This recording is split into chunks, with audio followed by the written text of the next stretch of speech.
नमस्कार, मी पंजाब डक. आज आहे 21 जानेवारी 2026. मी म्हटलं होतं ना 22 तारखेपासून राज्यात थोडं ढगाळ वातावरण सुरुवात होणार आहे.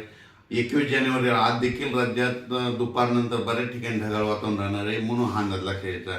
21, 22, 23, 24 पर्यंत असंच राज्यामध्ये पूर्व विदर्भ, पश्चिम विदर्भ, दक्षिण महाराष्ट्र, उत्तर महाराष्ट्र, कोकणपट्टी, खानदेश सगळीकडं असं ढगाळ वातावरण राहणार आहे, म्हणून हा अंदाज सर्व शेतकऱ्यांनी लक्षात द्यायचा. त्याच्यानंतर राज्यामध्ये काय होणार आहे, 27, 28, 29च्या दरम्यान राज्यात थोडं पावसाचं वातावरण तयार होणार आहे, म्हणून हा अंदाज लक्षात येतं. सांगायचं झालं तर मग ते पाऊस थोडंफार उत्तर महाराष्ट्राकडे देखील ठिंब येण्याची शक्यता आहे, म्हणून हे देखील पूर्वकल्पना म्हणून अंदाज सर्व शेतकऱ्यांनी लक्षात द्यायचा.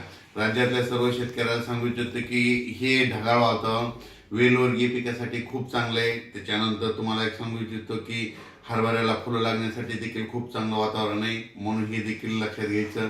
पण ह्या वातावरणामध्ये काय होणार, ढगाळ वातावरण राहत असल्यामुळं राज्यामध्ये धुई धुकं देखील राहतं.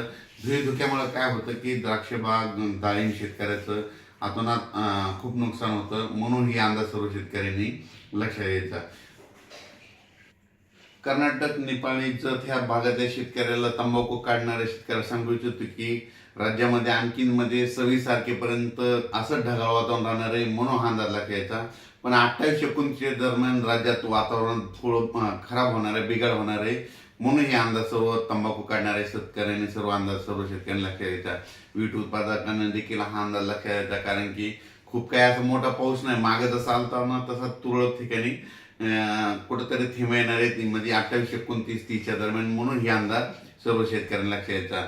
उत्तर महाराष्ट्रातल्या सर्व शेतकऱ्याला सांगू इच्छितो की 29, 30च्या दरम्यान, 28, 29, 30च्या दरम्यान तुमच्याकडं थोडं जास्त खराब वातावरण होणार आहे, ढगाळ वातावरण राहणार आहे, म्हणून उत्तर महाराष्ट्रातल्या शेतकऱ्यांनी हा अंदाज लक्षात घ्यायचा.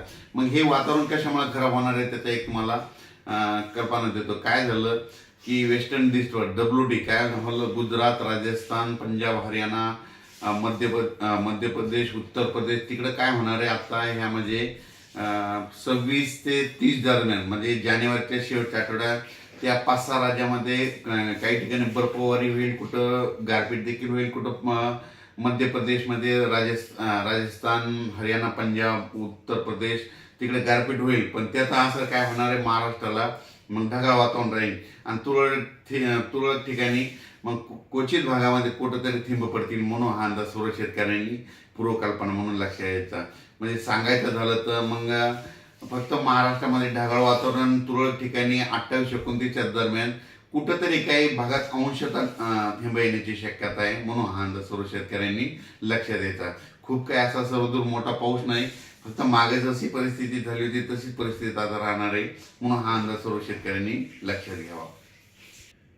द्राक्ष शेतकरी, डाळिंब शेतकऱ्यांना सांगू इच्छितो की राज्यामध्ये म्हणजे आज 21च्या दुपारनंतर, म्हणजे 21 पासून ते 30 तारखेपर्यंत असं क्लाउडली म्हणजे ढगाळ वातावरण राहणार आहे, जास्त सूर्यदर्शन होणार नाही, त्याच्यामुळे तुम्ही तुमच्या फवारणीचं तुमचं नियोजन करू शकता.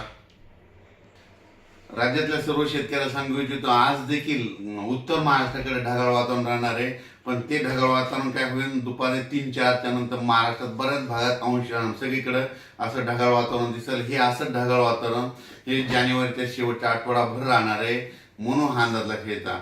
मग राज्यात मग 28, 29, 30च्या दरम्यान काय होणार आहे, थोडं आणखीन याच्यापेक्षा जास्त वातावरणात बदल होणार आहे. मग ते कुठं होणार आहे, नंदुरबार जिल्हा, धुळे जिल्हा, जळगाव जिल्हा, नाशिक जिल्हा, त्याच्यानंतर अहिल्यानगर, पुणे जिल्हा, कोकणपट्टी पूर्ण, त्याच्यानंतर सातारा, सांगली, सोलापूर, कोल्हापूर ह्या पट्ट्यामध्ये काय होणार आहेत, मग थोडं जास्त ढगाळ वातावरण राहील आणि तुरळक ठिकाणी थिंब देखील 28, 29च्या दरम्यान त्या पट्ट्यामध्ये येतील, म्हणून ही अंदाज त्या शेतकऱ्यांनी लक्षात घ्यावा आणि आपण आपल्या फवारणीचे नियोजन करावे.